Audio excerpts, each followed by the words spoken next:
Tickscape Studios. Let's f***ing go. Oh, what is up? It is a Wednesday edition of LFG. Jim Kozimor will be along in a little bit. Dave Ben's hanging out with our associate producer, Bisa, our main producer, Matt Fowler, and semi-co-host, and Raising the Roof, and Drew Goldfarb, who is our sports betting analyst, who's in his normal time slot. It just seems like he's beginning the show with us today because we shifted our start time. What am I hearing? As much as What am I hearing, Matt Fowler? I don't know. I don't remember that from Green Day's album. Yeah, that was you. You were talking. I heard you talking. I know, but I don't know what that was though. Well, okay. Well, in any case, we're off to a rousing start. Glad to have you guys aboard for Wednesday. We will be just about a 2-hour journey here today, and a lot to get to because the Stanley Cup Finals are still going, and we'll get into that with Drew. I'm sure Jim's going to want to get in on that as well. The NBA Finals are over. Boston has an 18th championship, and some sad news. Really? Sorry. Yeah. Okay. I don't like the Boston Celtics. Yeah, I took that. I wasn't expecting you to delayed, too. go into the mic like that, though. By the way, Drew, what is that on your shirt? The HDA, Hockey Diversity Alliance. So Okay. Today's Juneteenth, so figured that was a relevant shirt to wear. Nice. Well, we always love diversity on this program, so we'll take that. Drew, I wanted to before we get into the hockey or get into any of the other stuff, the other big story, and I don't know what kind of connection you feel. I know you're a big baseball guy, and I'm sure Coase is going to talk about this a little bit as well. But we lost a great one yesterday. Willie Mays. You could make a case that Willie Mays was the greatest living athlete still alive on the planet 24 hours ago. And unfortunately, you can't say that anymore. And I put out a tweet last night. I've been around sports a long time. I grew up with a father who collected an enormous amount of sports memorabilia and displayed it all over the house. And I did not follow his suit in that regard. I do have some pieces of sports memorabilia. Most of it I don't put out. One of the very few things I do have out, though, and I have it in my bedroom, is for my dad's 80th birthday, Willie Mays signed a baseball to my dad, to Lou Willie Mays. I got it framed along with a picture of my dad and myself and my then probably, 10-month-old son standing out in front of the Willie Mays statue at Oracle Park, and I got that framed along with the ball and gave it to my dad for his 80th birthday. And I have that hanging in my bedroom, and it is one of the very few pieces of sports memorabilia that I actually do have on display in my house. So that should tell you what high regard I hold Willie Mays in, as I think that is a universal point. And, Drew, it is, you and I are both too young to have really remembered Willie's playing career, but we saw the shadow that he left, not just on the sport of baseball, but the sports world as a whole. My go-to Little League number, and to this day playing beer league, is 24, which is indirectly because of him, because my dad's favorite baseball player of all time was Willie Mays. So I started wearing 24 when he helped me pick my first jersey number, going back almost 30 years at this point, when I actually got to do that for the first time. And yeah, I mean, he was an incredible player. I mean, you talk about, it's you can't really get the full grasp of his abilities because of the fact that not every game was televised way back when. So you're left with a bit of legend and video that seems to support that in the limited amount that there's going to be, comparatively speaking, to a modern player. You have video of every single home run Barry Bonds ever hit recorded. For Willie, it's not exactly the same thing, but the legend around him was massive too. And to have been part of that Dodgers team going to the West Coast and to finish his career in Queens with the Mets. Part of the Giants team going to the West Coast, not the Dodgers. Oh, sorry, yes, the Giants. Yeah. Wrong Very important distinction, Drew. Yes, I wouldn't. I might have let that slip if that wasn't so overt. But yeah. Yes. Yeah. Nope. Both NL teams left New York. He obviously went north to San Francisco. But yeah, I mean, just an incredible player, and 93 years, life well lived, as my dad had said when we found out. I know that he did, and I did, watching the Stanley Cup Final last night. Just kind of popped up on the Bottom Line on ABC. So that was figuring that out and seeing that. But yeah, I mean, one of the greatest players in the history, and a very well-rounded player as well. Didn't just do one thing great. He was the definition of the 5-tool guy. Right. There aren't a ton of guys that can hit over 500 home runs in their career and be best known for making a catch. And that's the kind of player Willie Mays was. He could catch, throw, hit with power, and had speed on the base pass. I mean, it was the complete package. I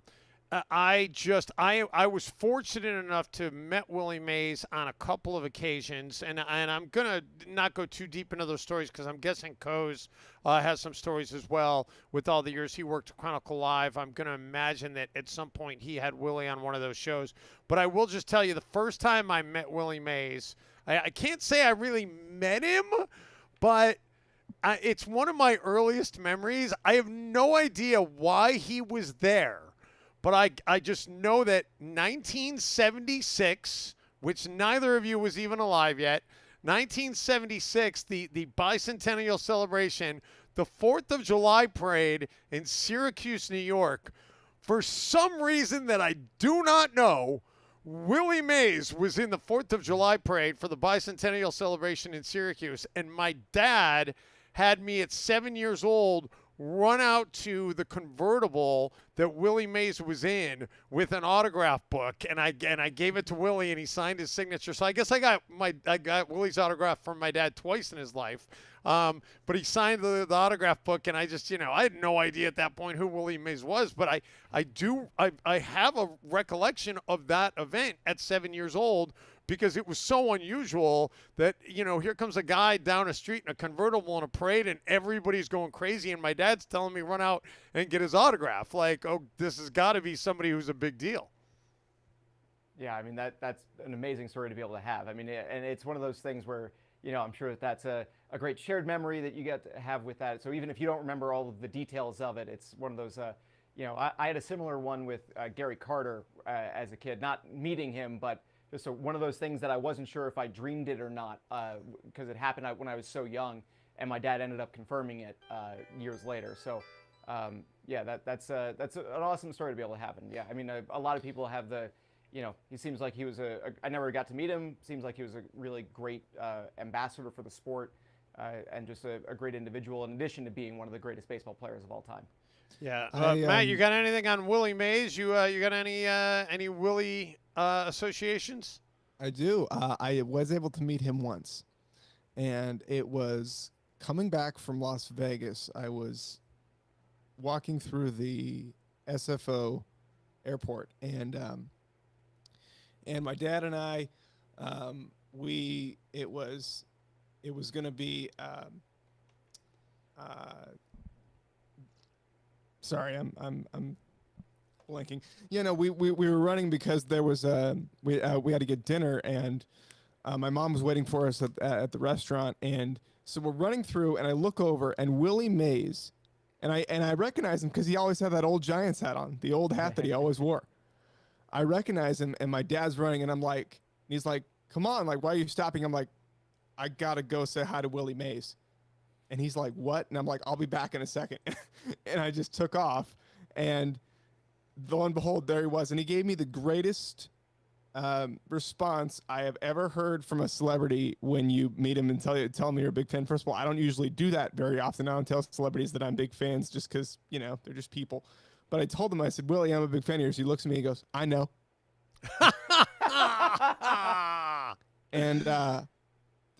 And I shook his hand, and my only regret is I didn't get a picture, but that was it.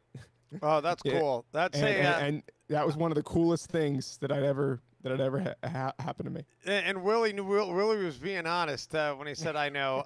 There's no doubt about that. And Drew, you bring up a great point. The one other thought on Willie, and again, when Coase joins, we'll revisit this. I do want to get into the hockey and talk about that with you. But the one thing that I thought last night when I heard the news of his passing was it was literally just like a week or two ago, Drew, that Major League Baseball made the decision to count the Negro League stats amongst the all-time Major League records. And Willie Mays, as a result of that, picked up an extra 10 hits in his career because he played very briefly. And when he was like 18 years old, he played in the Negro Leagues, and he recorded 10 hits. And Did he pick up any extra home runs too? No I'm extra sure home runs, but he picked Oh, up really? he picked up 10 extra hits. He only had 10 hits, but he picked up 10 extra hits, and Willie actually made a comment about it 2 weeks ago when it happened. He was like, "Yeah, I can't believe I just picked up 10 more hits at the age of 93." So it was pretty awesome that he was he was still around to be able to see that. Anyway, Drew Goldfarb is our guest. You can check him out at dgpicks.com, our sports betting analyst. And Drew, I want to get into I thought this is not the NHL theme that I was trying to get. I don't know why I always have a hard time finding the actual. I don't know. The TNT one is easy to find. The NHL on ESPN one I always have a hard time finding. That was like my first ever ringtone when I got a cell phone in high school, was the NHL on ESPN theme. Back when it was like that weird, like a not mechanical, but like that weird like synthesizer sound. Yeah. That is a great yeah. theme, by the way. I don't know. It just amazing. doesn't come up on. I don't know why it doesn't come up on easily on Spotify like everything else does. Yeah. I'm sure I could find it if I went to YouTube. Anyway, this will suffice because TNT they did up their game with their NHL coverage. It might be all they have left in another year and a half. It looks like they're going to lose the NBA. That's another story though. Drew, are you shocked? I know you're a Florida Panthers fan. The Panthers had a 3-0 lead. Looked like everything was going great. Then they go to Edmonton for, I guess they were still in Edmonton for Game 4. And, not shocking, I don't think, to anybody that Edmonton might have won Game 4 and extend the series. But Edmonton won Game 4 8-1. I don't think anybody saw that coming. And that's the kind of win that can change momentum. And then last night, Edmonton jumps up to a 3-goal advantage early in their game against the Panthers after the Panthers got a shorthanded goal at one point in the game. Shorthanded goal. Huh? The Oilers got the shorthanded goal. I'm sorry. The Oilers got the shorthanded goal. Excuse me. They gave up.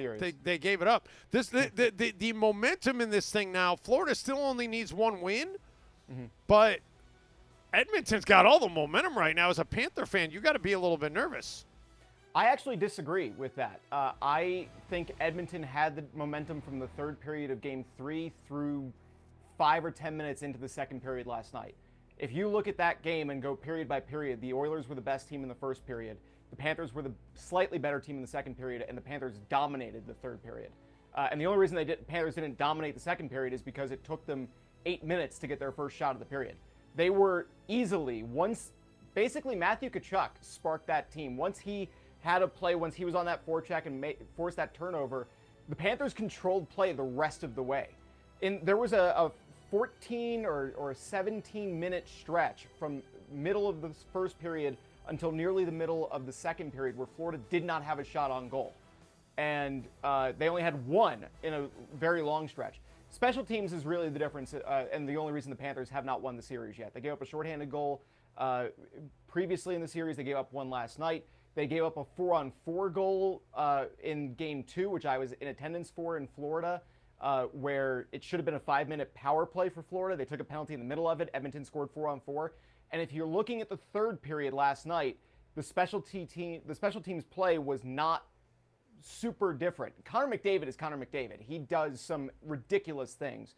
But the Panthers' power play, while not necessarily converting, looked much better towards the end of that game. And Bobrovsky made a huge save on one of the breakaways that have resulted in 2 shorthanded goals so far in the series. Bob made a stop late in that game. I think it was in the third period on a similar breakaway play, which allowed Florida to stay in it late. So, I'm not happy that the series is going back to Edmonton for Game 6, but I had Florida in 6 before the series started. Didn't think this was how we were going to get there, but this is exactly what I thought the position was going to be in going into the series. And given how they played in the last 25 to 35 minutes last night, I think that if Florida can carry that over, Edmonton may have dragged the Cats back to Alberta, but I think Florida's going to leave them behind there.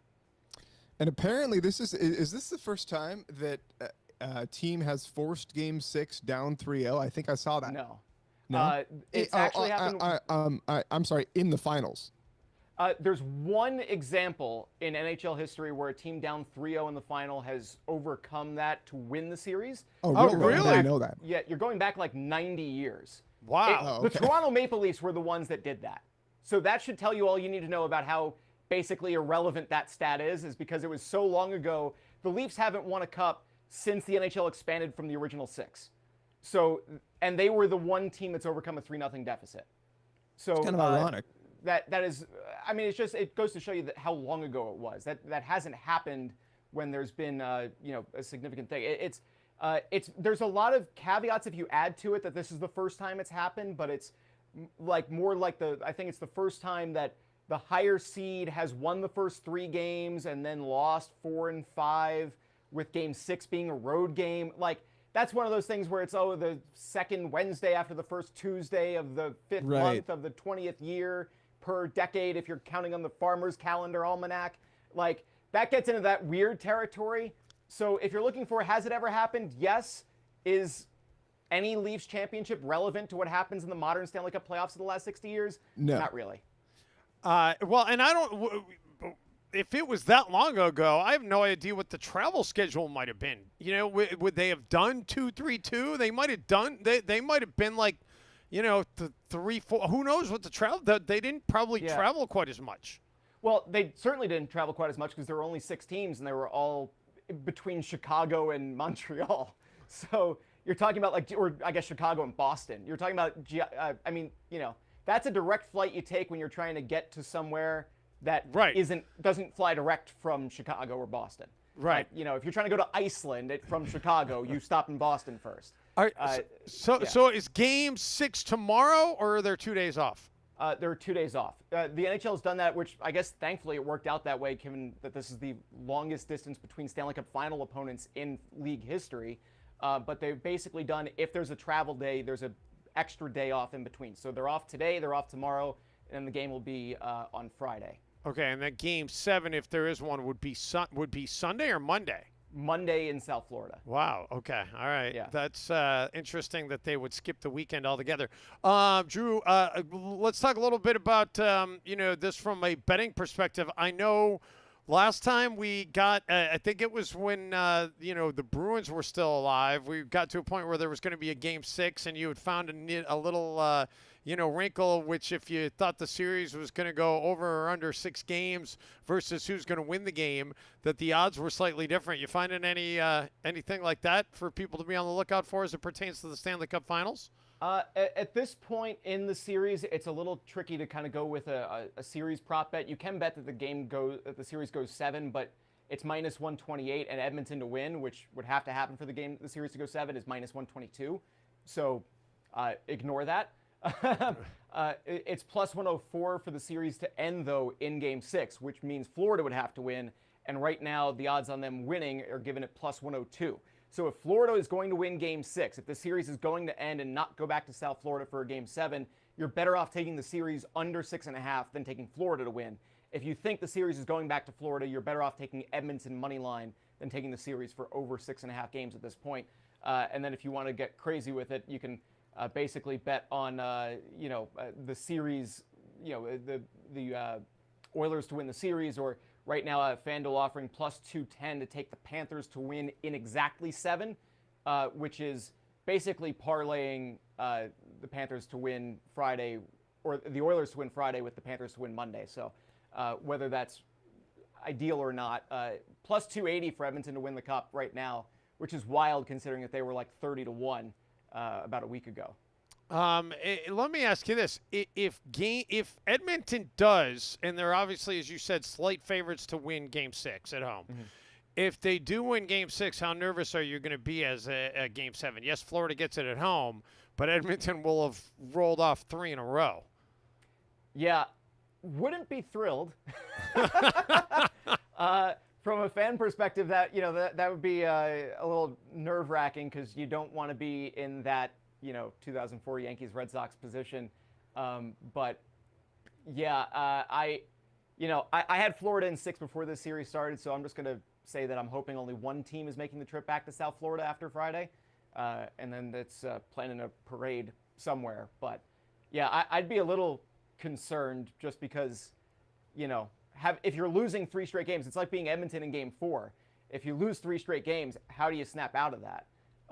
Edmonton has so far, although a lot of it has been the Panthers' special teams hasn't been great. But yeah, because like I said, if you take away those shorthanded goals, I think the series is.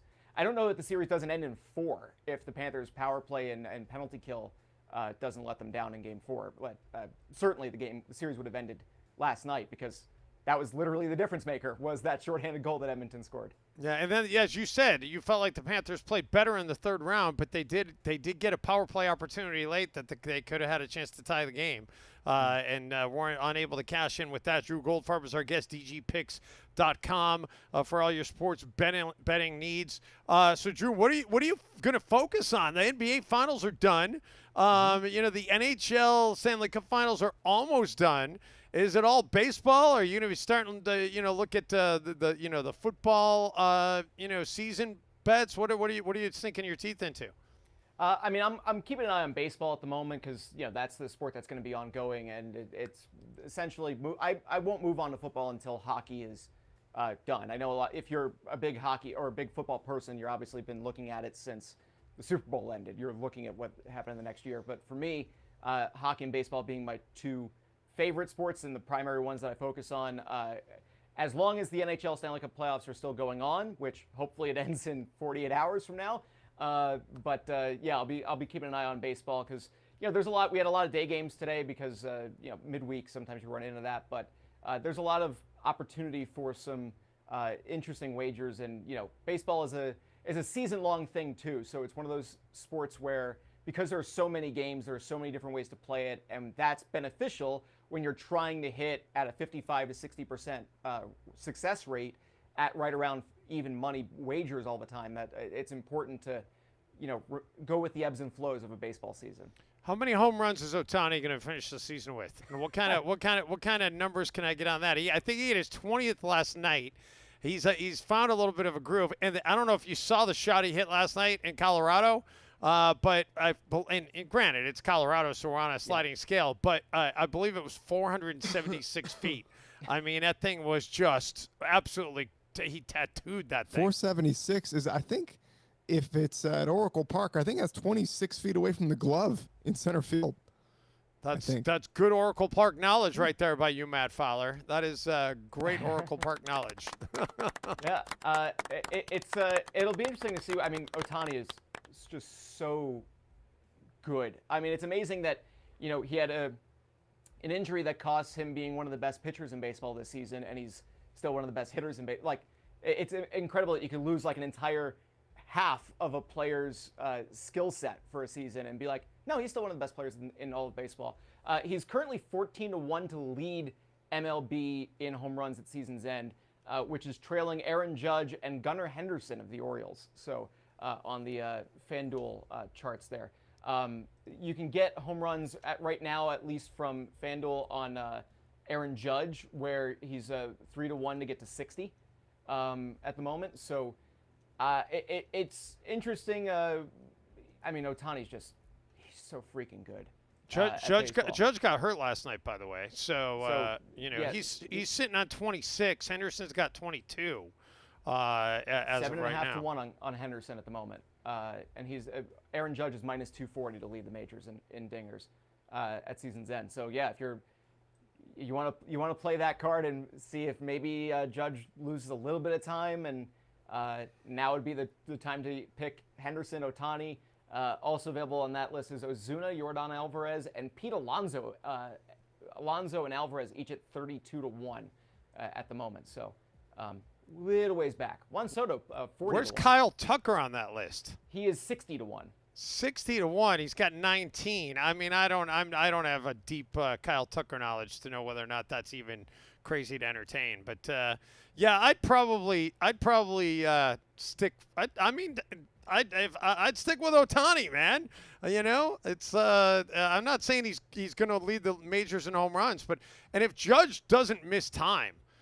Would you say 3-1 for him to get to 60? How many games have they played? 3-1. He's played in 74 and currently has 26 home runs. So if he plays 150, he's on pace for 52. Right. So. And how many games have the Yankees played total? I'm wondering how many he's missed. The Yankees are currently at 51-24, so they've played 75. He's only missed one game. One game. Wow. Yeah. All right. Well, Gunnar Henderson, 22 dingers through 71 games. Ohtani and Marcell Ozuna each with 20 through 72 games. Just for those curious. All right. Well, there you go. All right. Well, we'll keep an eye on that. And I know the Jake Paul, Mike Tyson thing got delayed, which is unfortunate because we'd really be starting to heat up talking about that. Is there anything good going on in the octagon or the squared circle that we need to be looking at? I mean, there's always going to be another event coming up. I mean, from a wrestling fan perspective, I went to Double or Nothing a few weeks ago. The Wyatt Six made their debut on Monday for WWE, which that's not really from a betting perspective, but as someone that's been a wrestling fan for a very long time, it's just very cool to see that. I don't know if you're familiar at all with that, but Bray Wyatt, who died about a year ago, he had started building this. He is a huge horror movie fan and just a brilliant creative mind. And he had this concept for the Wyatt Six. And his brother, who used to be Bo Dallas in WWE, is basically picking up the mantle and starting from there. They're calling it now the Wyatt Six, SICKS, with 5 total members. So Bray being the 6th. But that was very cool. SummerSlam, we'll see something. I mean, those types of things you'll be able to bet on if you have a VPN, essentially, because you're not going to find those at the traditional sports books stateside anyway. But yeah, SummerSlam's about 2 months away at this point. So Money in the Bank coming up before that. So a lot to be excited for as a wrestling fan. The betting aspect for that is still a little bit away. And last one for you, Drew, from me anyway. I don't know if Matt has anything before we let you go, but, we touched upon it very briefly, and we got a big boo out of Matt Fowler, that the Boston Celtics won their 18th championship in franchise history the other night. Are the championship odds for next season out yet? And I'm Yep. curious, I don't even know who the favorites should be for next year. Yeah, if you want to wager on it, it's available already. Boston is 3-1, Denver 7.5-1, Minnesota 8.5-1, and then Dallas, the only other team that's under 10-1. They're at 9-1 at the moment. So, if you got a feeling on somebody that's a bit of a longer shot that you Where's think OKC? Where's OKC on that the list? Thunder are, let me find them. They are 10-1, tied with Milwaukee. Okay. And Matt Fowler's going to hate this, but whatever, make of it what you want. Klay Thompson, since we were last on the air, he unfollowed the Golden State Warriors on his social media, and of course Klay is now available. And there are people out there. One of the teams they're talking about him maybe going to is the Oklahoma City Thunder. And boy, if you had Klay Thompson to the Oklahoma City Thunder, I think that's a team that they were the 1 seed in the West already this past season. With another year of experience and a guy who's won some rings on their roster, that might not be a bad futures bet to sink your teeth and try to do that now if you think he may get relocated to OKC in the offseason. And that's kind of the key. If you're going to place a bet this far in advance, you kind of have to be predicting where players are going to end up, because it doesn't really make sense, at least to me, to be like, oh, I'm going to take Boston at 3-1, because you're literally going to wait 12 months to get $3 for every dollar you wager. It's not worth it. But if you think OKC is going to add a couple big pieces, getting them at 10-1 now, they might be 6-1 by the end of free agency. Right. So if you're going to make a move, you've got to be looking outside of the top 5. I mean, I would even say, unless you're confident looking at like a team like OKC, you should be looking even further down the list just to try to get some value out of it, because then you're trying to basically buy really low. Do you have to bet?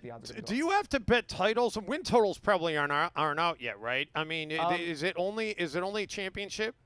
You can get conference champion, and you can bet on the MVP.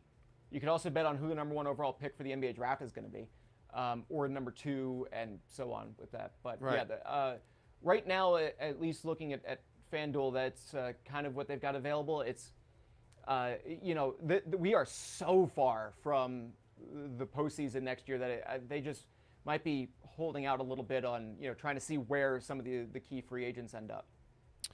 All right, Matt, you got anything for Drew before we let him go?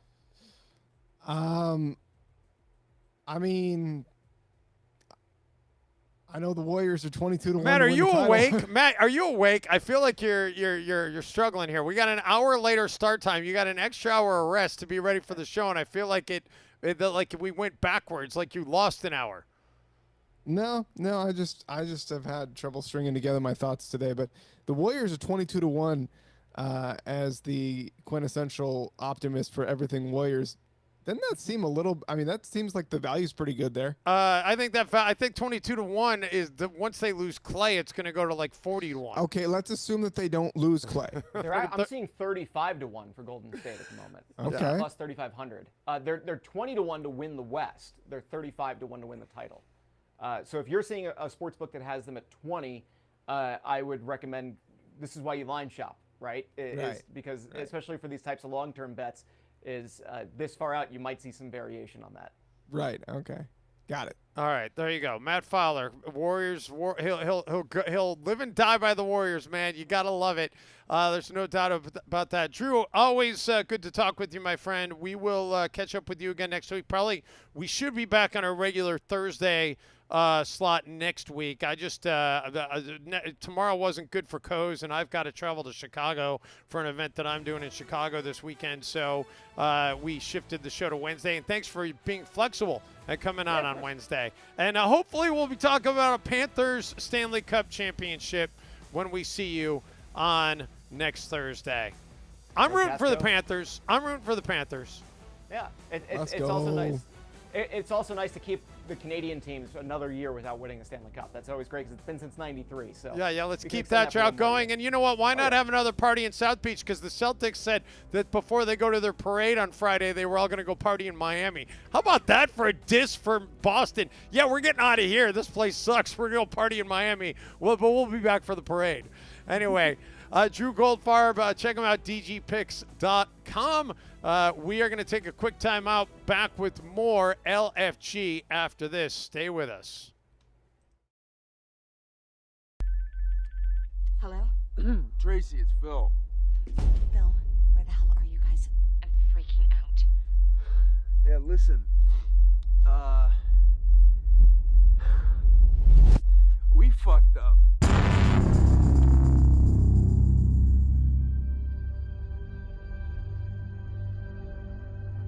Whatever happens here tonight may as well never have happened at all. If you want to see your friend again, you get me my Eddie Grant. Who are you? I don't know, Phil. The bachelor party the whole night. Things got out of control and we lost Doug.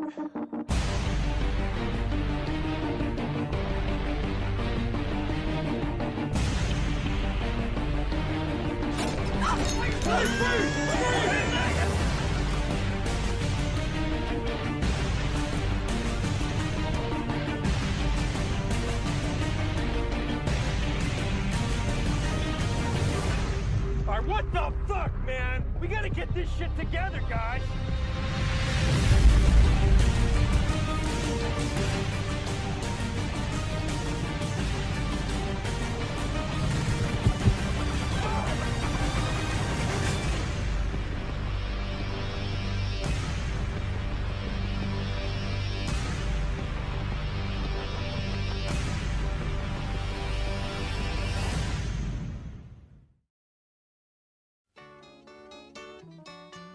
Whew, you sure gotta climb a lot of steps to get to this Capitol building here in Washington.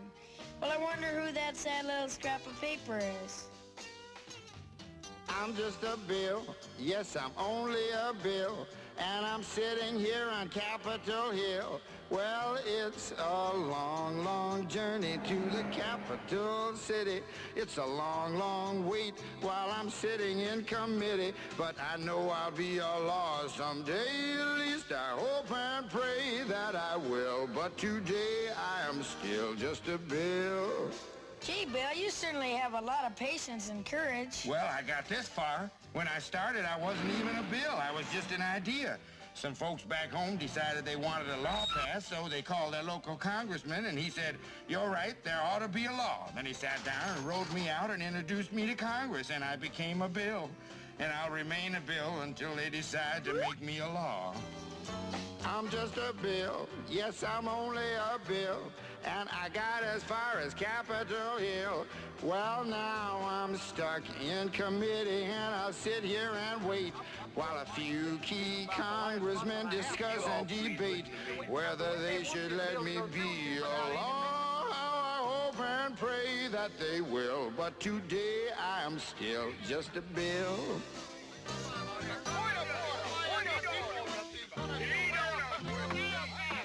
Listen to those congressmen arguing. Is all that discussion and debate about you? Yeah, I'm one of the lucky ones. Most bills never even get this far. I hope they decide to report on me favorably, otherwise I may die. Die? Yeah, die in committee. Oh, but it looks like I'm gonna live. Now I go to the House of Representatives and they vote on me. If they vote yes, what happens? Then I go to the Senate and the whole thing starts all over again. Oh, no. Oh, yes. I'm just a bill. Yes, I'm only a bill. And if they vote for me on Capitol Hill, well, then I'm off to the White House where I'll wait in a line with a lot of other bills for the president to sign. And if he signs me, then I'll be a law. I hope and pray that he will. But today I am still just a bill. You mean even if the whole Congress says you should be a law, the president can still say no? Yes, that's called a veto. If the president vetoes me, I have to go back to Congress and they vote on me again, and by that time you're so By old. that time, it's very unlikely that you become a law. It's not easy to become a law, is it? No, but how I hope and pray that I will. But today I am still just a bill. He signed your bill. Now you're a law. Oh, yes. It's the bottom of the hour, or close enough. Time for your Tickscape Studios Sports Update with Matt Fowler. The Washington Commanders reached a $1.3 million settlement with the Virginia Attorney General as a result of a 2-year investigation into how the franchise handled the return of season ticket deposits. Attorney General Jason Miura said in a statement that the agreement calls for the organization to pay more than $600,000 in deposits plus another $700,000 in penalties. For all the news, updates, hot takes, tune in to LFG with Dave Benz, Jim Kozimor, Bisa, and myself, Matt Fowler. Now back to LFG. Back here on a Wednesday LFG, we're switching it up a little bit today. We're going to rotate some of our bits. So later today, we will do an ordinary calls, and we will open the mailbag as opposed to a trivia theme in a celebrity MMA. So we will get through all that a little bit later on as we go through. And Jim Kozimor now has joined us. Great to see you back into the fold here, Coz. Let's pick up where we left off, because I do want to get to your thoughts on Willie Mays. We opened the show talking about that, Sure. but let's talk about the NHL and the Stanley Cup playoffs and the fact that it's going back to Edmonton. Drew Goldfarb did a nice job of putting a very optimistic Panthers spin on the fact that, hey, he felt like that they closed that game out better than Edmonton. They can hang their hat on that and feel good going into Game 6. But the bottom line is Edmonton's going home for Game 6 with a chance to tie this series up. Yeah, exactly. And if you look at the entirety of the series, really, Edmonton took it to Florida in Game 1 and most of Game 2, right? Game 3, they lose, which was horrific. I think Edmonton just fell apart in that game. After giving 2 really good efforts, they fall apart. And then Game 4, they smoked Florida, just smoked them. And you can say that maybe Florida had a better third period, and they're a great third period team, and maybe a better second half of the game, but they were chasing the game. The other team, Edmonton, took it to them early. If I'm Edmonton, I'm feeling really good about how hard I'm playing and about how well I'm executing right now, and about how well my goalkeeper is playing. Skinner has been very, very good after struggling a little bit earlier in the series. So I root for 7 games. You know me. I want 7 games.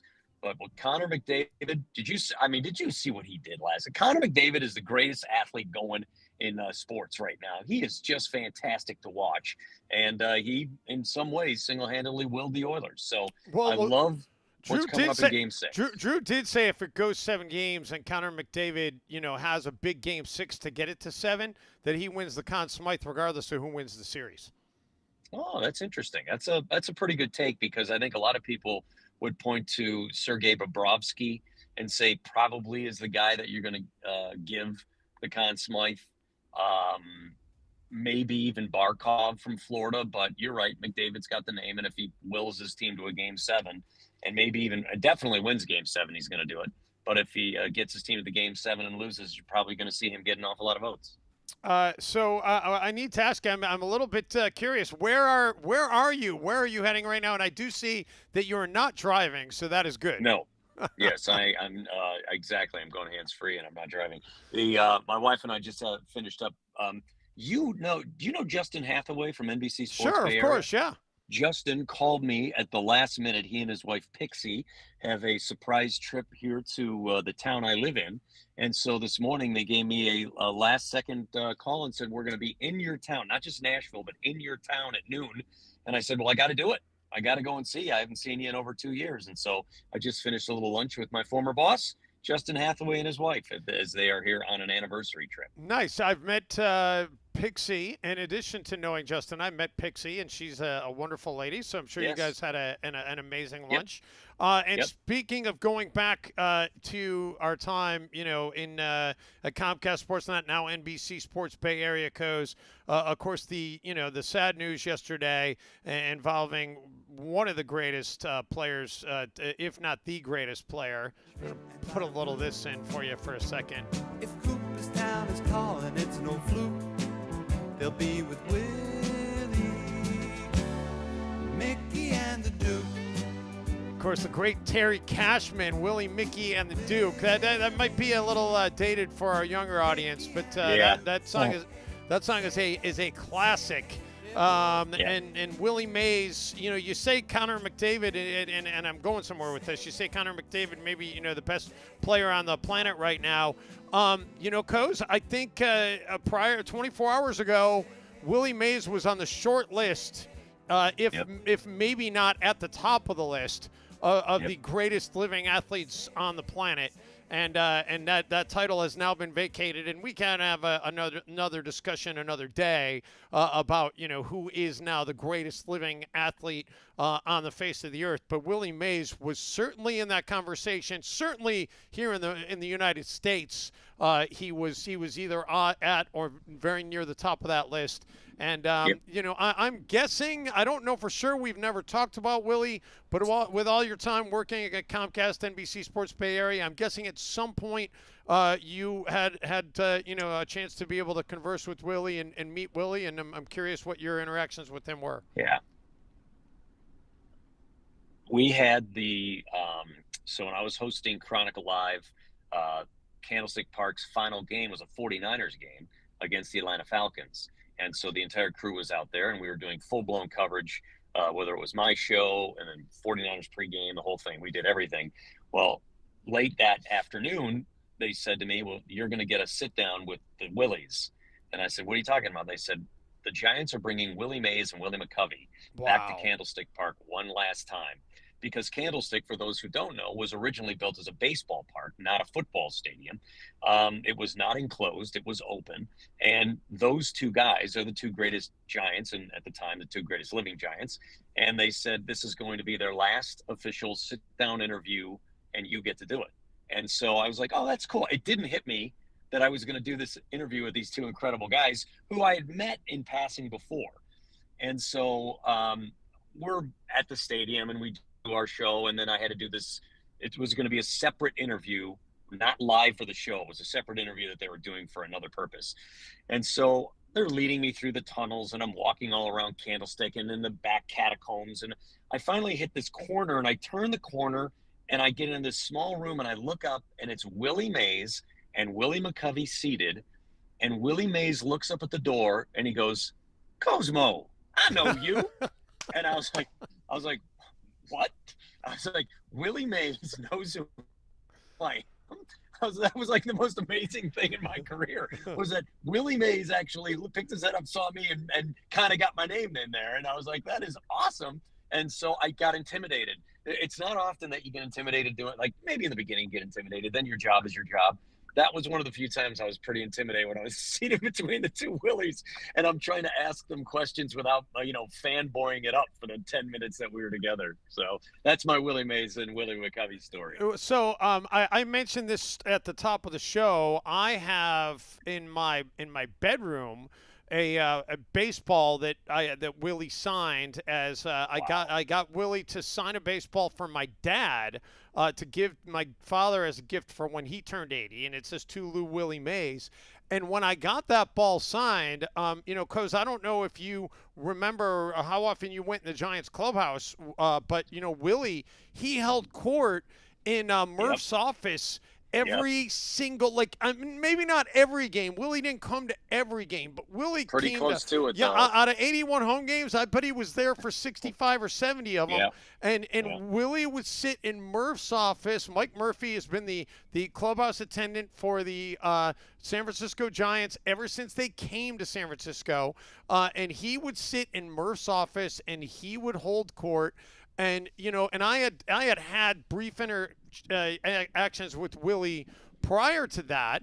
And how I went about getting Willie's autograph was, you don't just walk in Murph's office when you're a member of the media and say, hey, Willie, can you sign something for me? So, I asked Murph a couple weeks out. I said, hey, my dad's going to be turning 80, and, he's a big Willie fan. And so Murph's like, oh, I'll talk to Willie, whatever. And so, one day I was in the clubhouse, and Murph's like, hey, Willie says he'll do it. Come on in. And so I sit down. Willie signs a ball, and we sit there and we talk for a half an hour and just talk about baseball. And I mean, yeah, it just he loved people. He loved talking to people. He loved talking about the game. He just was such an ambassador for the sport, and I think underappreciated, Coz. And Drew brought up the point that had Willie played today, there's a lot of athletes. You sit there and you say, "Uh-oh, we lost Coz." I knew he was frozen for a little bit. Hopefully, we'll get him back in pretty quick.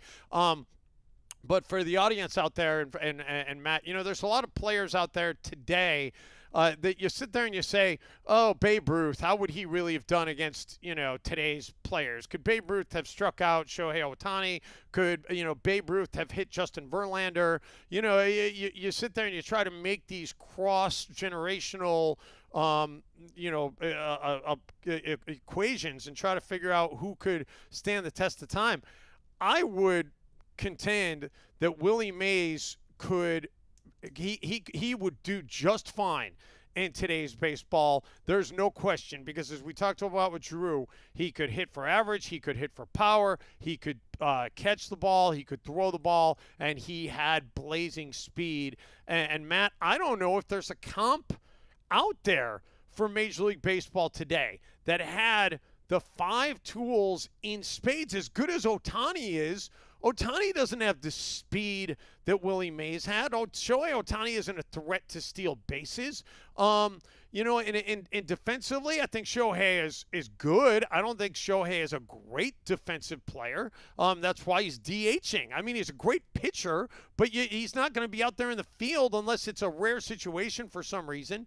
So you look at what Willie Mays had. I don't know. Mookie Betts maybe has a slice of Willie Mays, but nobody has those comps, and Willie would be a star today. Well, yeah, and I think that everybody says that, or a lot of people say that Babe Ruth is the greatest player of all time, and they say that because he was the first person to start hitting home runs, and he hit for the longest time the most home runs that anybody's ever hit before, Hank Aaron came along and then, subsequently Barry Bonds after that. But you're right. From a 5-tool perspective, and I think it was Lou DeRocha that first coined that term, 5-tool player. As you were saying, I mean, it's just something that obviously Willie would be a star today. And I think he's the greatest player of all time. And I think that in these debates we have, who's the greatest player? Well, this player did this. Well, they didn't win the World Series. Well, they did this and this. Can we just appreciate the great players as they come along but I will tell you this: there will never be another one like Willie Mays ever. Well, listen, that's quite a thing. I mean, could there be another player as great as Willie Mays in the history of the earth? I mean, I think that probably there could be, but Willie is special, and he is going to be missed, and there's no doubt there's a void today. By the way, as Coz was talking, I was thinking to myself, Matt, this has been a rough week. How many days ago was it that we lost Jerry West? I was just thinking about that. You lose Jerry West and Willie Mays in a span of, I don't know, what was it, a week? Was it less than a week? It's I know it was at some point last week that we lost Jerry, and we lose Willie this week. And that is just that is a big void, man. That is a tough week for the sports world to lose a couple of icons. You lose the guy who's the NBA logo and one of the really great ambassadors for the NBA, and now you lose Willie, who at 93 was still sharp as a tack. We should all aspire to live the life that Willie Mays lived, and not just we're not all obviously going to be these major sports stars and baseball players that are going to go to Cooperstown, but to be an ambassador, to respect the game, to respect your craft, to respect the fans, to always have time for people who want to talk to you, and I feel like Jerry West was much the same way. That is one area which I think today's athletes could use a little bit of growth. And I understand it's a lot harder when you've got social media and you've got a camera in your face all the time, and everything that you're doing is being recorded. You're out in public and somebody pulls out their cell phone and they're recording you when you're trying to just go buy a pair of jeans at the store. That's really got to be an amazing burden to have to handle. But at the same time, there is humility, and even with what you said earlier, Matt, with you telling Willie Mays, what exactly was your line to him? I told him, I said, Willie, I'm a big fan of yours, and he said, I know. Yeah. So, but he said it. There was humility in that, even though it sounds arrogant. There's humility in that because you just needed to know Willie and have interacted with him, and that's amazing that Co's got to do the last sit-down interview with the two Willies. By the way, as soon as we get off the air today, first thing I'm doing, I'm going to be calling in some favors to try to get some tickets for the Giants game on Monday, because the Giants are on the road. I did not have the game on, which I regret. I didn't realize it was such an early start time. They're in Chicago today, and talk about an amazing place to be for the first game after Willie's passing. You're in Wrigley Field, so that is one of the places that obviously is a complete museum and shrine to baseball. So the Giants playing there today. I'm sure that NBC Sports Bay Area did an amazing tribute for Willie, and but I can't wait. I'm going to be there on Monday, one way or another. I'm going to be at Oracle Park on Monday because I'm sure that it is going to be an epic celebration of Willie Mays when the Giants get back home and play their first home game after Willie's passing on Monday. I agree. I'd love to be there too. I'll definitely be watching if I'm not there, but the Giants have always done great jobs with tributes and things like that, and I can't imagine what they have planned. And Willie, they just don't make him anymore like Willie. Yeah, and the fact that he was still around the team on a daily basis, he loved being around people. He loved being around the team. Anyway, if you've got some thoughts on Willie Mays, we'd love to have you chime in. You can hit us up on the social media, hit us in the chat if you're watching us on the live stream on YouTube. And we need to get the phone number back up and running in time for next week's show, by the way, Matt. We need to work on that. So later on in the show, we'll open up the mailbag, and we will also have ordinary calls, assuming we can get Coz back into the fold here. But I'm seeing studio chat. I feel like there's chats coming up, but I don't. There is chats, but I don't really understand because they're not coming up. Okay, wait, here we go. Do you guys hear Jim? All right, Biso is just, Jim says he's hanging up and calling back. So hopefully we're going to be getting Jim back here momentarily. I'm putting the entire chat, by the way, on the stream. I didn't mean to do that, but there you go. Thankfully, nobody said anything that we wasn't suitable for the stream. Matt Fowler, real quick, I want to get back to your comment to start the show. Why do you hate the Boston Celtics? Because I just do. The fans are arrogant. They don't really have, until a few nights ago, I guess now they have some bragging rights. But I have never seen a fan base milk a title for 16 straight years. Oh, we did that in 2008. We did that in 2008. And then all of their titles, with the exception of the last two. I guess then they also had the 80s, but I'll say that they also had the 80s. They were the most dominant team of the 80s. What do you mean they also had the 80s? Let me, Jim, you just literally got back on. You missed like half of what I said. Hang on. You guys missed half of what I said. I've been talking the whole time, and no one's addressing me. Well, I had things to say about Willie Mays. I had things to say about players. You froze and you dropped off. No, you froze and you dropped off, Goes. You froze and you dropped off. So we can get. Bisa and I had a great show going on, though. Bisa and I were hitting it hard. Bisa was just saying, "Are you guys not hearing Jim? I'm hearing Jim. I didn't see you or hear you. I know. So I don't know how that was happening." Bisa and I are going to start our own show. We're doing our own. All right. Well, fill us in. Brett, tell us what we missed. This is hot stuff. Wait, Matt's in the middle of a story. I'll tell you mine after the break. Go ahead. Finish your story about desecrating the Boston Celtics, the team in Boston in general.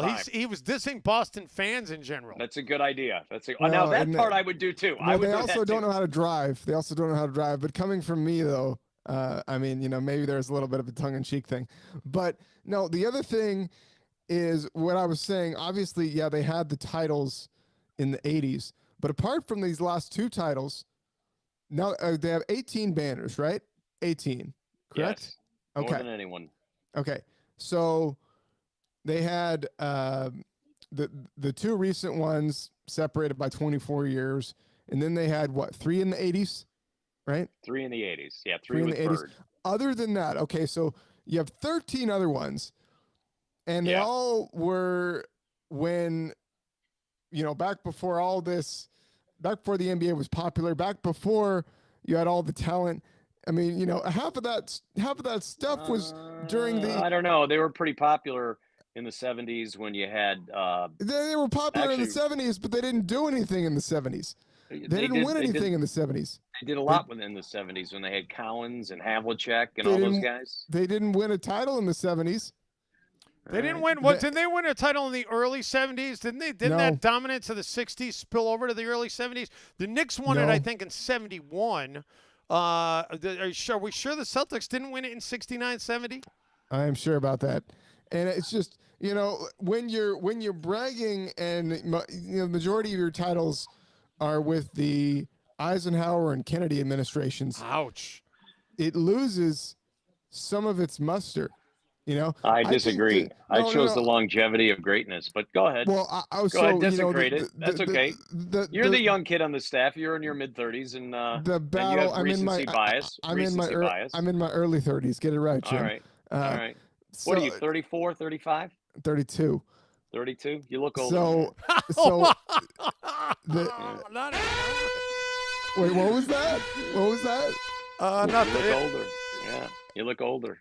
Oh, okay. A little older. Yeah. All right. He's been by the way, he's been struggling today, Jim, and he made an offhanded reference at the start of the show about did we all stay out last night and get plastered? So I think Matt may have been on the sauce last night. Anyway, so Matt, were you on the sauce last night? No. So that was not the convincing. battle is always. By the way, 1975-76. The Boston Celtics, NBA champions, beat the Phoenix Suns. Wait. They beat the Phoenix Suns. Beat the Phoenix Suns. Yeah, because I watched that series. 1973-74, Boston Celtics, NBA champions, defeated the Milwaukee Bucks. Yeah. Really? I didn't think that they. I didn't think you did your research, did you? I don't think you did your homework. You're just spouting off. That's like That's like someone saying, well, the Golden State Warriors are the greatest dynasty because they've been winning since the 70s. They've won championships Okay, hang on. since the Okay, 70s. hang on. So hang on. They've been All right, winning so championships for all right. 70s, 80s, 90s, aughts, teams. All right, let me. All right, 20s, all right. Let me. 6 All right, decades, right? all right, 6 all right. decades Let they've been me. winning them. Hang on. Hang on. You need to let me finish here. Damn it. I know, I'm not. I I know. am not in a good mood today. I thought they won in the 70s. Okay, so you got the Kennedy administration, the Eisenhower administration, and the Nixon administration. Fine. Yeah. Sorry. And the Carter Anyway, administration. Carter administration, if you give him 76, although that win was probably April of 76, and didn't Carter take over in 77? Yeah. Anyway, but let's call it Carter. I'm going to give you Carter. Was it Carter or was it Ford? No, my point is. That's a Ford administration. Thank you very much. That's a good one. So how many? It's not just Eisenhower and Kennedy. It's Eisenhower, Kennedy, Ford, Nixon, possibly Carter. So keep going with your rip of the Boston Celtics. So my thing is, the Lakers and Celtics have the have the rivalry. Who's going to have the most? And now there's the no Celtics rivalry. do. Boston's a better organization. But go ahead. But the Lakers, they've been consistently better more recently, and they've won a big chunk of their titles more recently in tougher competition. And I can't believe I'm saying this. As a how are you Warriors saying fan. tougher? What tougher competition? Well, okay, so they Matt, the won Lakers have won 3 titles since the Lakers have won 3 titles since 2007-08 when Boston so Boston 07-08 Boston has won 2, the Lakers have won 3. But then before that, the Lakers won 3 before Okay, but that. I still don't understand why do you hate the Celtics?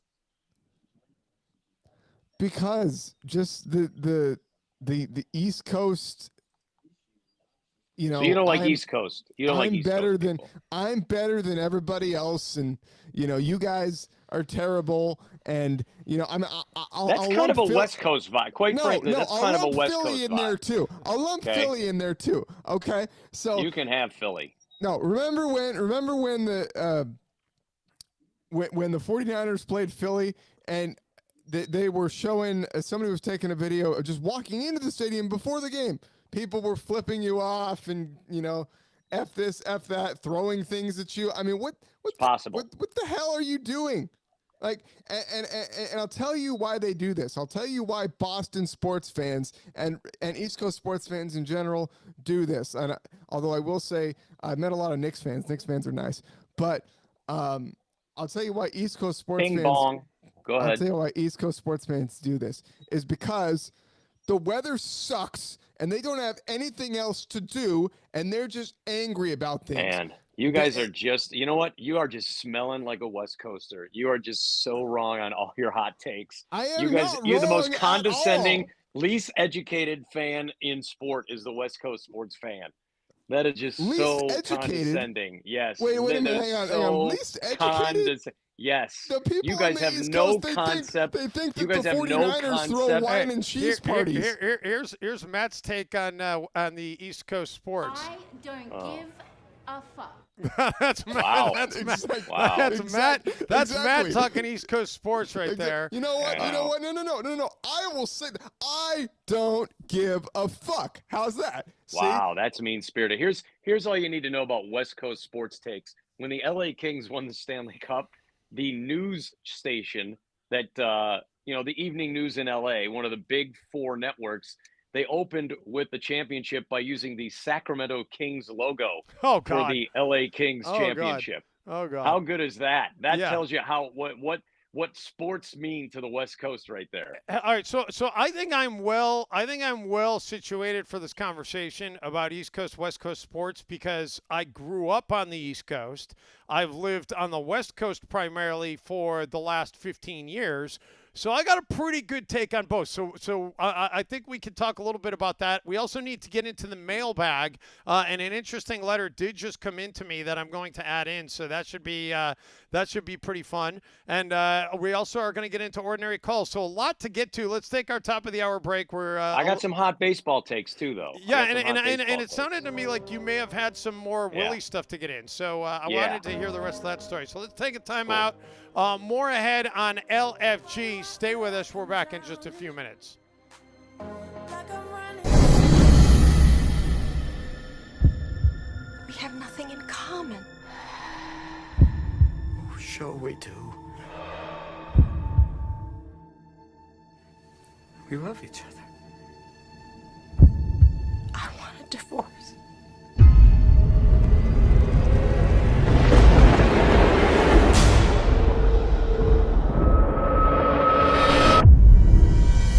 Reality, Mr. Hillard, is that your lifestyle has been very unorthodox.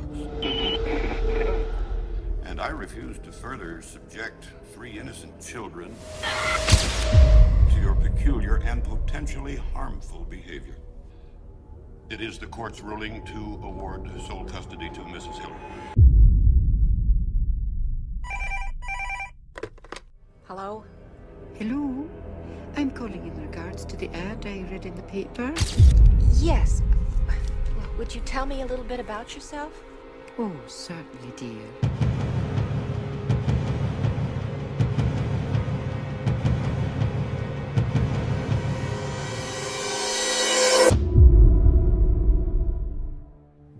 I'm addicted to my children, sir. I love them with all my heart. And the idea of someone telling me I can't be with them, I can't see them every day, it's like someone saying I can't have air. Get down, 911 now! You're my goddamn kid.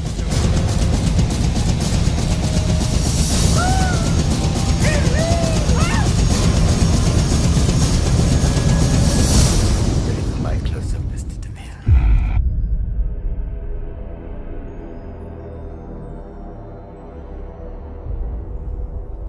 You remind me of someone.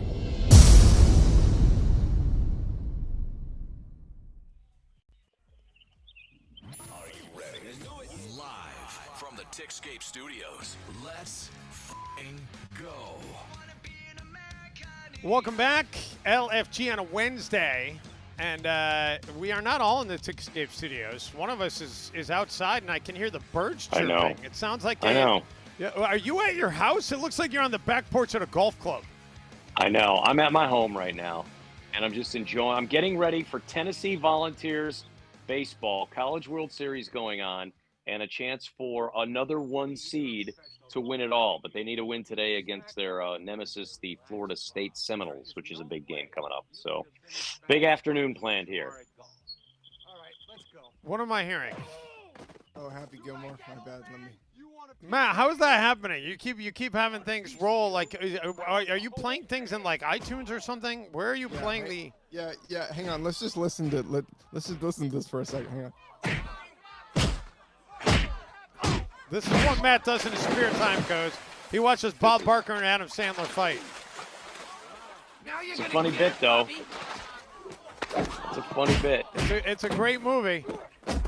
You know what? You got to give some credit to Bob Barker for allowing this scene and this whole shtick to go. You know, like I could see you presenting it to him, but him saying, no, I don't want to do it.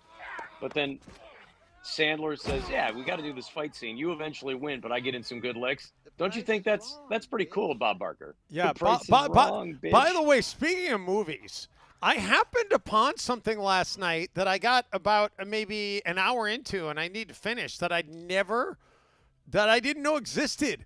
And I'm not going to say it's an Academy Award winning gem, but I was shocked I did not know about this movie. Do you guys know about Escape to Victory? I do not know about Escape to Victory. Is it a soccer movie? It is a soccer movie with Pele and Michael Caine and Sylvester Stallone. I do remember hearing it. And is Sylvester Stallone a goalkeeper in this game? We haven't gotten to the game part yet, but okay. The seeds have been planted for him to be a goalie. I got about maybe 45 minutes to an hour into it last night before I finally called it a day. So I'm about halfway through, but yeah, they basically are prisoners of war at a Nazi camp in Germany, and I love it. and so they end up. One of the Nazi officers ends up challenging. It's kind of like what was the longest yard? It's something similar to that. Okay. And the Nazi officers challenge the the prisoners to a game, and so now Michael Caine is he's a former pro, and he's coaching the team, and Stallone is the dumb American who's out there. I thought this was football, and he's like tackling people like American tackles. Love it. And Love it. So it's but I was like, and it's got 3.5 stars, which I mean out of 5, which isn't terrible. So I'd like to make a 3.5-star movie. yeah. So I was a little surprised. I'd never heard of it. I mean, a movie with Pele. Pele, one of the greatest athletes to ever live on the face of the earth. So, and Coz, in that regard, while you got booted off, I was just saying, boy, what a week, right? We lose Jerry West about a week ago, and now Willie Mays. I mean, that is a long and rough week for sports fans. It really is. It's been a tough time, but it also gives us a chance to remember them at their greatest. And Willie Mays is the most recent of those. And just to backtrack on a couple of the things you guys are saying, one was, could players of yesteryear play in today's game? And Joe DiMaggio had the greatest answer from that, the only time I ever heard it. And when someone said, wow, could you play in today's game? And DiMaggio says, I could probably only hit about 275. And the guy looked at him and goes, wow. He goes, but I'm 67 years old right now. So, yeah, I could play in today's game. So, believe me, the ego that those guys have, and I mean that healthy, I don't mean that ugly, the ego that professional athletes have, players of yesteryear, I do think there are those who could play in today's game. But I'll be honest with you, I don't think, let's use the NBA as the example, I don't think there are some guys in today's game who would have played in the 70s, 80s, and 90s, and even the aughts when I think the game was played at a higher level. And I'll finish the point on Willie Mays. You said, will we ever see a player like Willie Mays again? And I think we did for a short period of time until I think he took himself out of the running, and that's his godson, Barry Bonds. Well, yeah. I think Barry Bonds was Willie Mays, right? He had a great glove, great arm, stole bases, hit home runs, hit for average. He was the real deal, and until he decided that he wanted to be the home run king. And so I think that Barry Bonds pre-steroid era is maybe the greatest player that's played since Willie Mays. Yeah, I would agree with that. And by the way, Coz, I'm sure that he was a regular when you were doing Chronicle Live because he was on the show a lot during the times that I hosted it. Victor Conti. Did you see the Netflix doc about Balco? I did not see that. It's funny. We had him on with Bill Romanowski at the same time. Wow. So if you want chemists at their best, we had a couple of them at that time. And Conti is an amazing character. But I should see it. Is it a Netflix? It's just called Balco. Is that what it's called? Yeah, you need to watch it. It's it's fascinating. I mean, listen, Victor Conti is all about promoting Victor Conti at all times. Yes. And so it's hard to. I do think that probably 90% of what he says he's honest about, but I do think he holds some things back, and he tries to position his information in the way that is going to be best serving for him. So it's hard to take everything that he says at face value. But he does say in the he's very specific in the documentary, saying that he never gave Barry Bonds steroids. He said that about 12 times in the doc. And then finally he says, now, do I think Barry took steroids?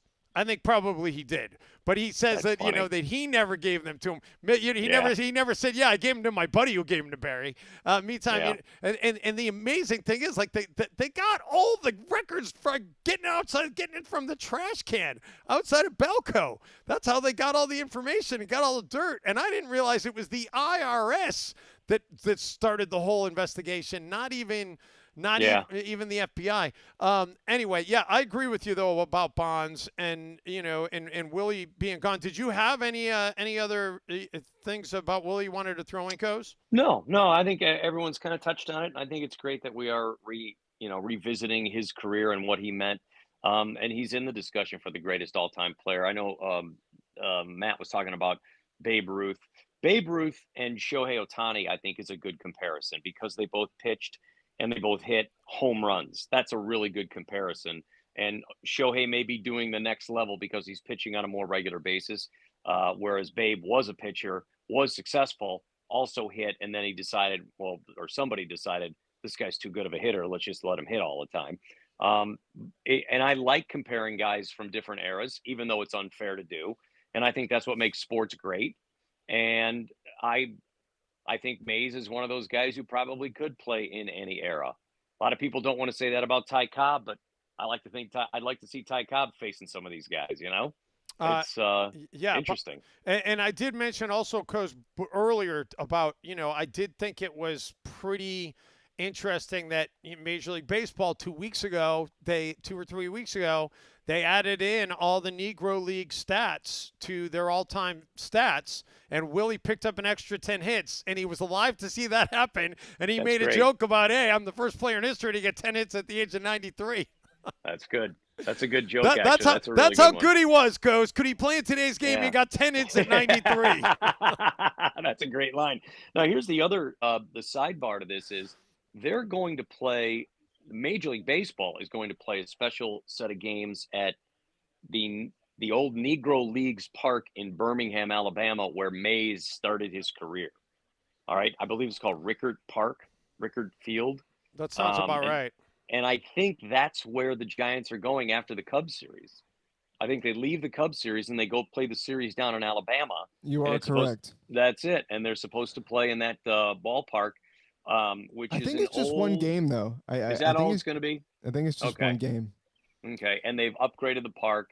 I looked the other day, and I think it said it seats a little over 10,000 fans. It's in a rugged part of town, but they're trying to improve that area. And this is going to be part of that push to bring the Negro League stats in, recognize Willie Mays and the other great Negro Leagues players. It's unfortunate that Willie isn't going to be around to witness that great event. All right.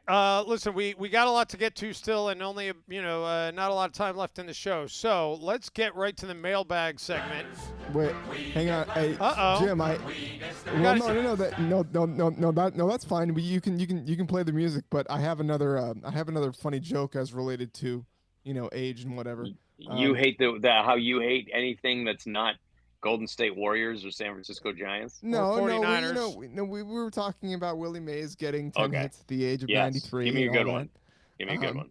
Somebody said the other day, because we did lose Bob Barker. We were just talking about Bob Barker, right? We lost him at 99. Wow. Closest to $1 without going over. Oh, yeah, legend. That is a good line. All right, I'll give Matt that. That is a good line. Yeah. That's a good line. That's a good one, Matt. I'll give you that. All right, I'm gonna hit the letter sounder again, and let's. Coz, did you get the letters from Bisa? Let me see. Were they emailed or text? Text. Okay. The group text chat from Bisa. I will go over it. So, Coz, I'm gonna give you the first crack, Coz. You can pick any one of the letters in the inbox to read, whichever one you so desire. I am. Let's see here. I'm going through them right now. I'm not going to do the first one. Let me do this one. I'll do the second one. Are you ready? Okay. Here we go. Dear LFG, hope you're all ready for a challenge that doesn't involve criticizing my footwork. I have a mission for you. Rank the best sports movies of all time. Before you dive in, here are a few ground rules. Number 1, Space Jam has to be included. And yes, the original Michael Jordan version, because Michael Jordan and cartoon aliens are an unbeatable combo. Number 2, feel free to argue about Rocky versus Creed. There is no argument. But remember, there's no I in team or in your list. Number 3, try to keep the debate civil. That's not possible. No throwing popcorn or remote controls. Looking forward to seeing what you come up with. Consider this your big game moment. Don't choke. Best, K. Kuzman. K. Kuzman. Kyle, is that K. Kuzma? That sounds like Kyle Kuzma. Kyle Kuzman. Kuzma. I mean, excuse me. Oh, Kuzma? This says Kuzman. Kuzman. But I'll say Kuzma. Kyle Kuzma. Kuzman. You threw Kyle me with Kuzma's the Kuzman. a cool man. Yeah, we could do a best sports movies of all time list. That's going to be a whole show though. We're going to need to go down that show. I will Brian's song, best football movie. And Breaking Away? What's the bicycle movie? Breaking Away. I have that on the list. Okay. Wait, so Jim, what's your favorite Rocky movie? I think the first one is the greatest that they've made. By the way, we need Jim back on camera if that's possible. Okay. I would disagree. I would disagree with that. That's fine. The first one was good. I will say it was fantastic. It won the Academy Award. Yes, it was. So it wasn't good. It was fantastic. Academy Award winning. It was fantastic. Okay. Bear with me here. My favorite was Rocky 4. I liked Rocky 4 with a lot of people say that with our own Barry Tompkins. Yes. On commentary. Rocky 4 was the first Rocky movie I ever saw. I saw it in the theater, and then I went back and watched the other ones. We had to actually go to Blockbuster and rent VHS tapes back then to get caught up. But I saw Rocky 4 in the theater, and that was the first one I saw. All right, Matt Fowler, you get next pick on the letter here. All right. Next letter. You got it. And he's strangling himself again with the headphones, Goes. I am not. But he does have a mic. That. He does I did notice that, Dave. He does have the mic stand in operation, so he's gotten that down. So I'm impressed. All right. Okay. Dear. Can I give you a quick hot? Oh, you got it. Okay, I was going to spare or kill some time, but you got your letter. Well, no. Go ahead. If the hot take is that hot, what it's is pretty it? hot. In the battle between Woj v. Shams, I am all in on Shams. I'm over Woj. I'm over the Woj bomb. I'm all about Shams. Shams Charania is my only NBA source that I will pay attention to. So wait a minute. What about our boy Mark Spears? No. He's playing for bronze. Okay. Well, I'll up that with a Mark Stein. I'll give you a Mark Stein over Spearsy. Amick is in the discussion, but still a little further down the list. All right. This is looking like we're gonna have to do a celebrity MMA. This is looking like the Anchorman scene in the parking lot. You know? Yeah, that's a good one. Ooh, that could be a good celebrity MMA. That would be a really good Ron celebrity Burgundy MMA. against who was the was he a news anchor? Who's the guy who was on Mad as Hell and I'm Not Going to Take It Anymore from Network?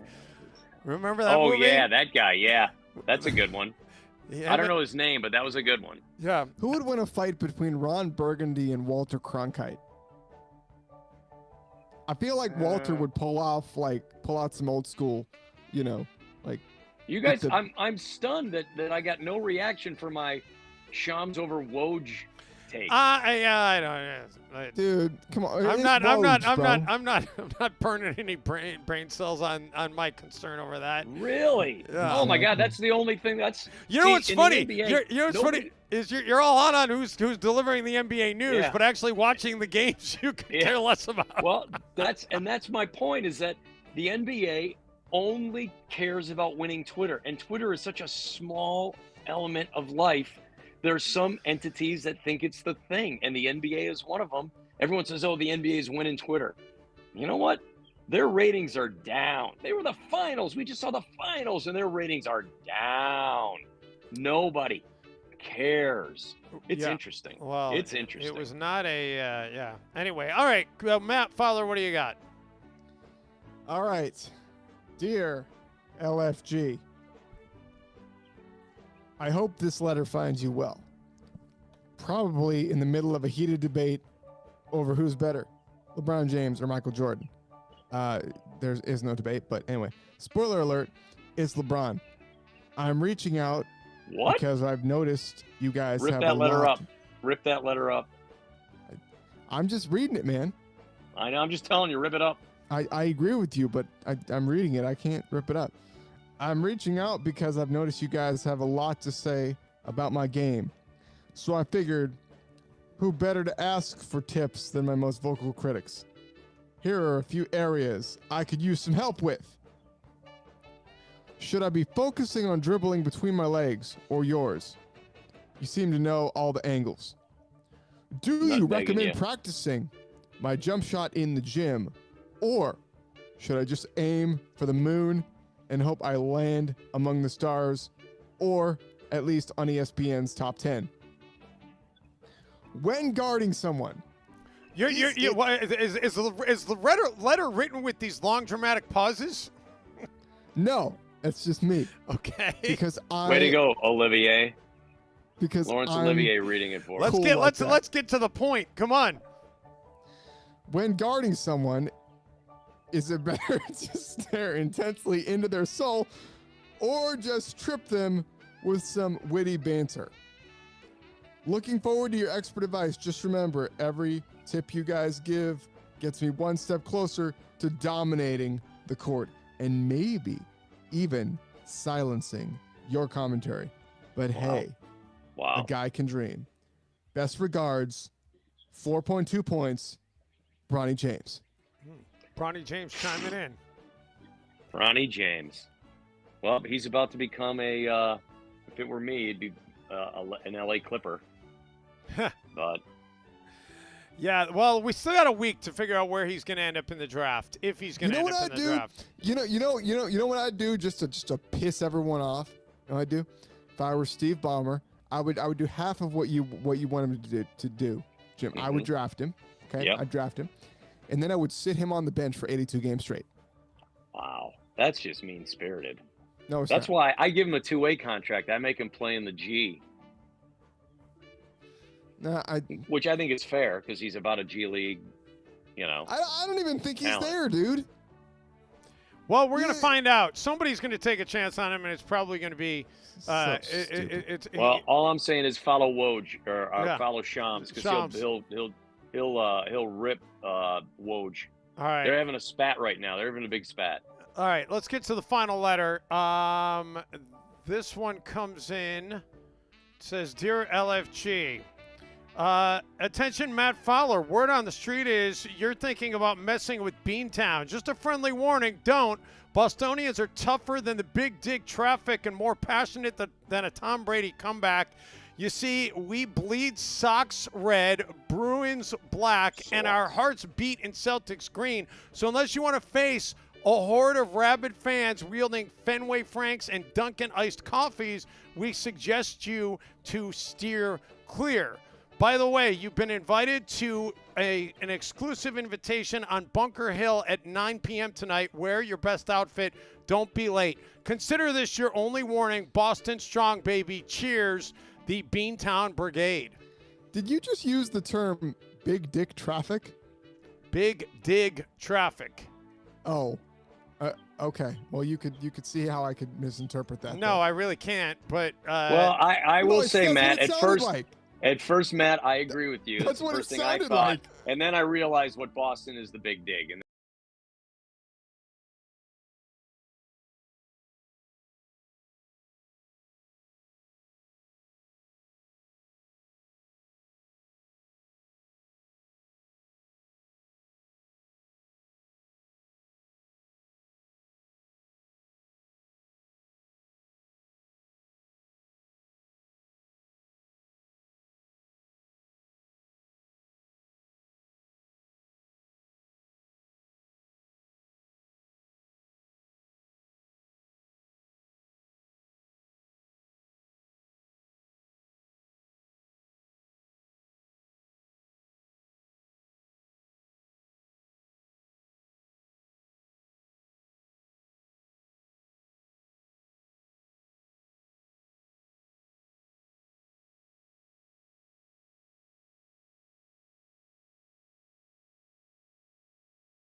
I'm Cash Soroy, and this. I'm Cash Soroy, and this is the Collectible Network, the world's first streaming network devoted to sports cards and collectible content of all kinds. You're live on the Collectible Network. Have you ever been in a sports card break? Try it. It's easy. Whoa! Win an online auction for your team, then watch our live stream on Twitch or YouTube, and all of the cards from the team you won get shipped to you the next day. You're amazing. Thank you for subscribing. Follow the Collectible Network on social media right now. The Collectible Network, where you are, we are. This is One of One.